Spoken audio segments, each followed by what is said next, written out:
तीन ताल के कायदे को किसी अन्य ताल में बदलना हो तो कैसे बदलेंगे। तीन ताल के कायदे को जप ताल में कैसे बदलना है, इस पर मैं एक वीडियो बना चुका हूँ जिसका डिस्क्रिप्शन बॉक्स में लिंक है।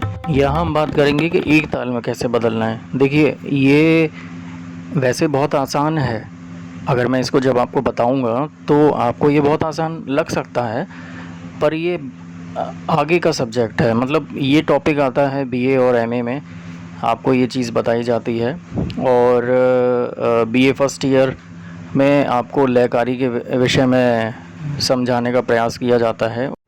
और जैसे कि मैं पहले भी बोल चुका हूँ कि बहुत से लोग ये चाहते हैं कि जो तीन ताल में उन्होंने अपने टीचर से सीखा है वो बहुत आसान तरीके से बिल्कुल वैसे ही दूसरी तालों में भी उनको याद हो जाए, जो सोलो परफॉर्मेंस के लिए।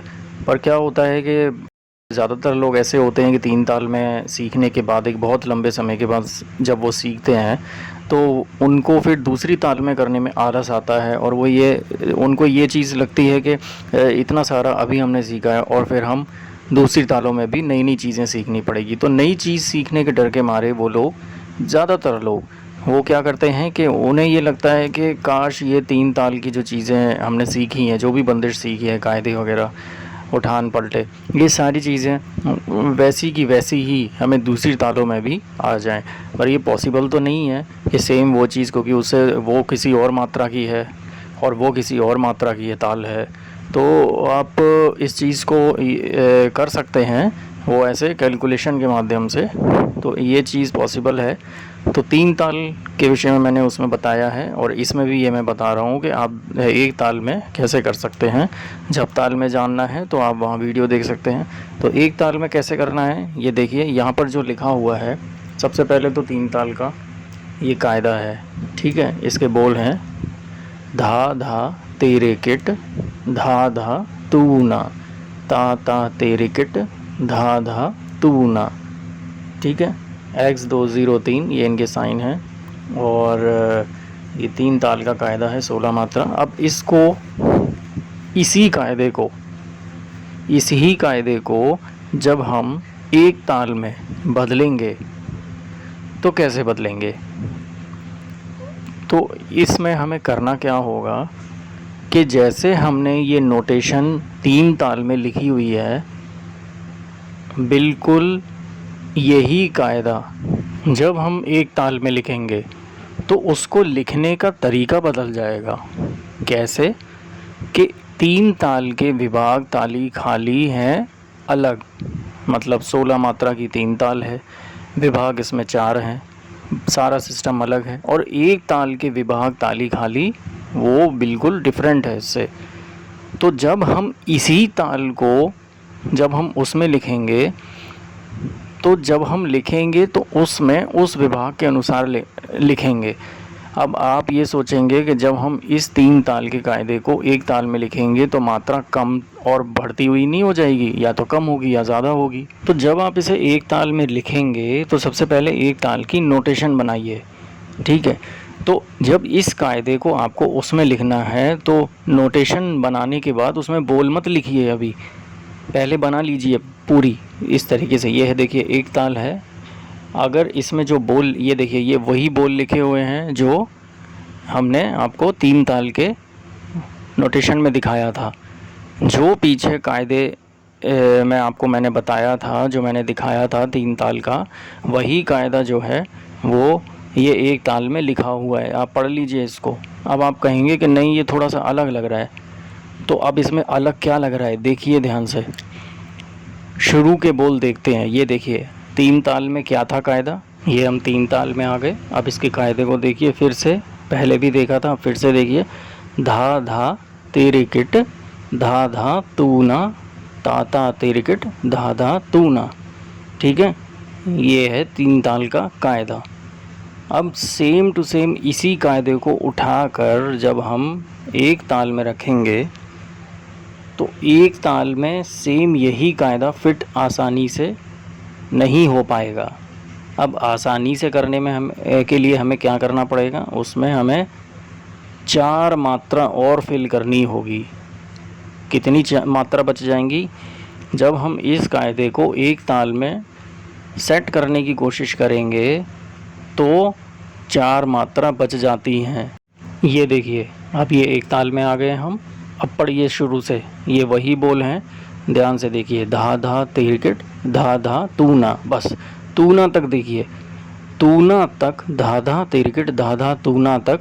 ये हुआ 3 ताल का कायदा जो हमने वहाँ से उठा के यहाँ रखा, क्योंकि ये जो 4 मात्रा रह गई हैं, एस धा तू ना, 9वीं 10वीं 11वीं और 12वीं जिस पर सर्कल लगा है उसे देखिए। तो ये एस क्या है, ये है अवग्रह। तो पूरा बोल है धा धा तिरकिट धा धा तूना आधा तूना। तो ये आधा तूना जो है, आ वैसे बोलते नहीं हैं, आ जो है ये समय है, खिंचा हुआ समय, इसको हम बोलते नहीं हैं। तो किस तरह बोलेंगे, धा धा तिरकिट धा धा तूना धातूना। तो ये एस धातूना जो है, ये एस धातूना, ये 4 मात्रा इसको बनाती हैं एक ताल का कायदा।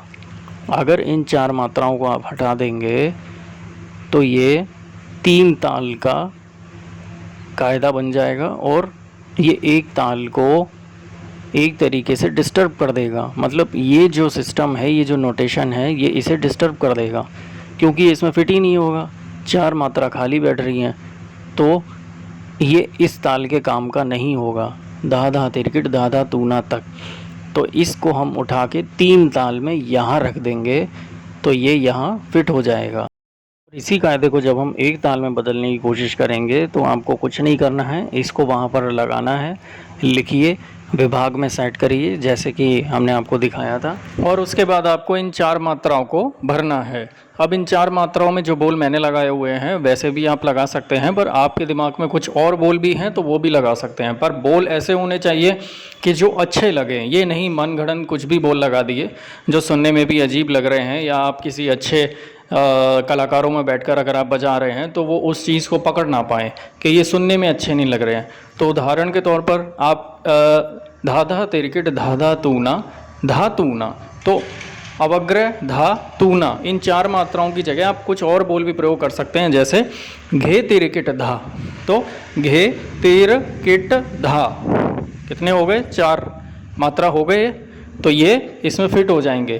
तो पहले उसको आप काउंट कीजिए बोल को, उसके बाद में आप उसको लगाइए। तो आपको पहले किसी भी बोल को किसी भी ताल में, जब आप ताल का उस कायदे का निर्माण करते हैं, तो आपको बोलों को पहले हाथों पर गिन कर देखना है कि वो उसमें समा रहे हैं, उसको अच्छा बना रहे हैं कि नहीं। तब जाकर आप उन बोलों को उस कायदे में फिक्स करिए।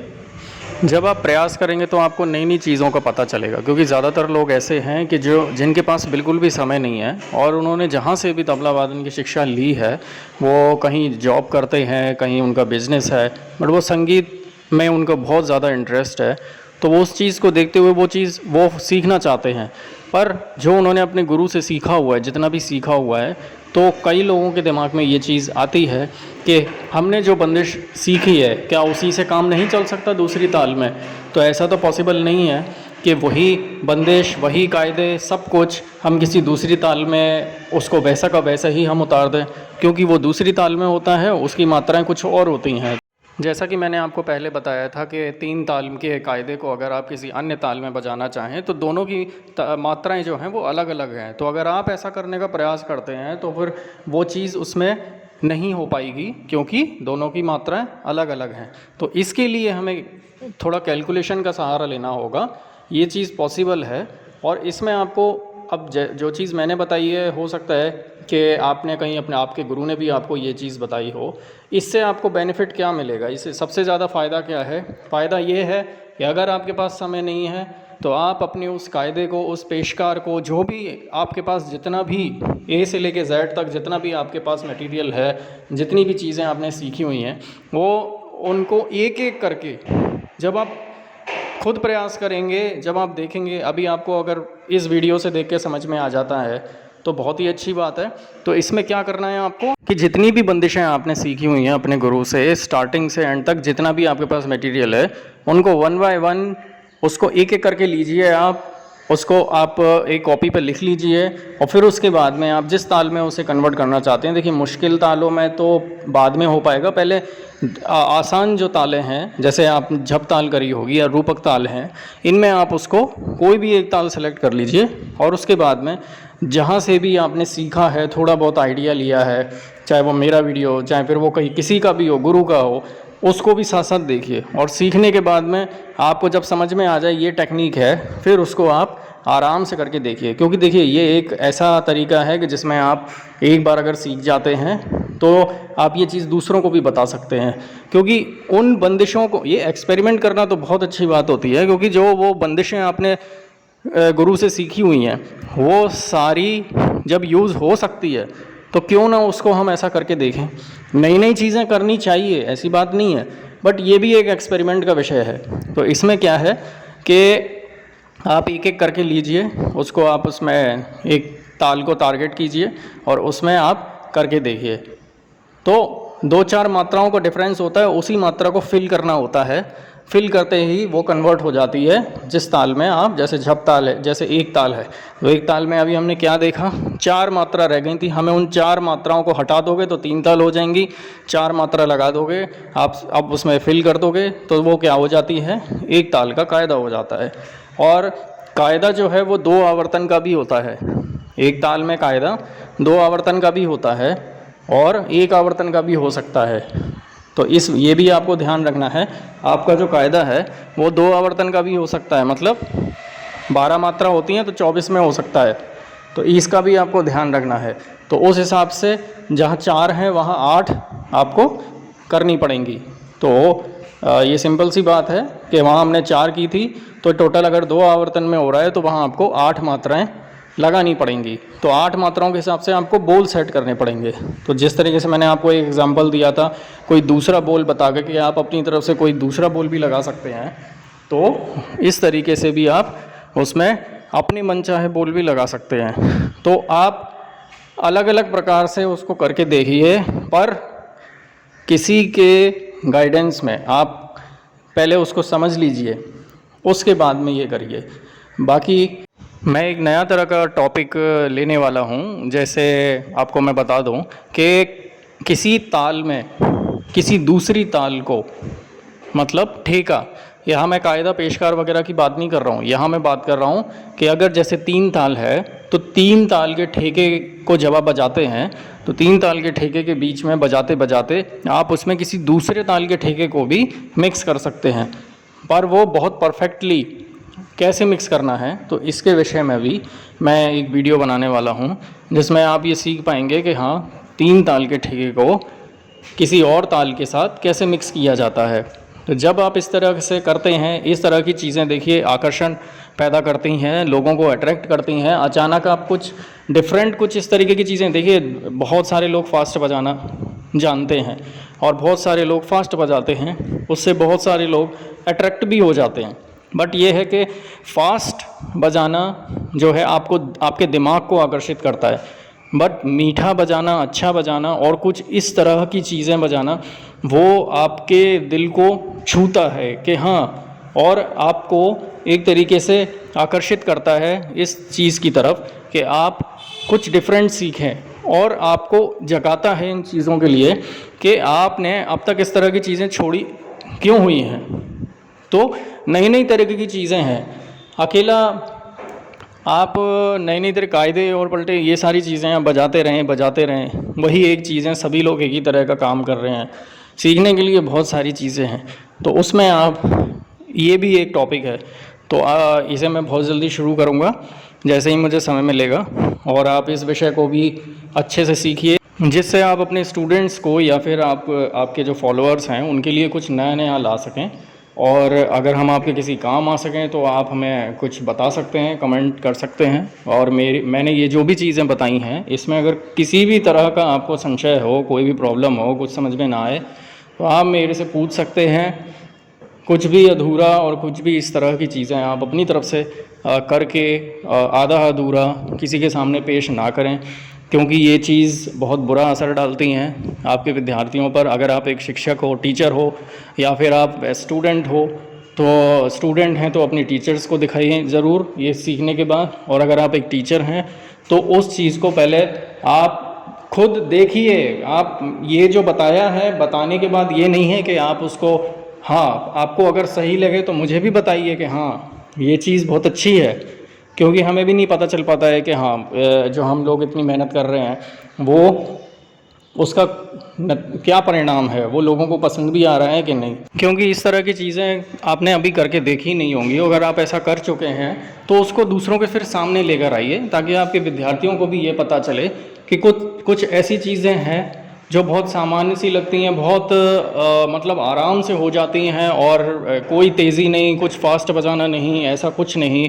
बट ये चीज़ कितनी असरदार है कि ये आपके स्टूडेंट्स को या जो सुनने वाले हैं, आपके फॉलोअर्स हैं, उनको भी ये चीज़ पता लगे। उनको ये आप महसूस कराइए कि ताल शास्त्र में, लय कार्यों में और इन सब चीज़ों में कि अलग अलग तरह से इसको किस तरह से पेश किया जाता है, लय कार्यों को कैसे पेश किया जाता है, उस पर आप जब थोड़ा थोड़ा शोध करेंगे, कुछ इस तरह की चीज़ें आप अपनी तरफ से करके देखेंगे, तो उसमें आपको भी मज़ा आएगा। और मैं एक बार फिर बोलूँगा कि फास्ट बजाना कोई बहुत बड़ी बात नहीं होती है।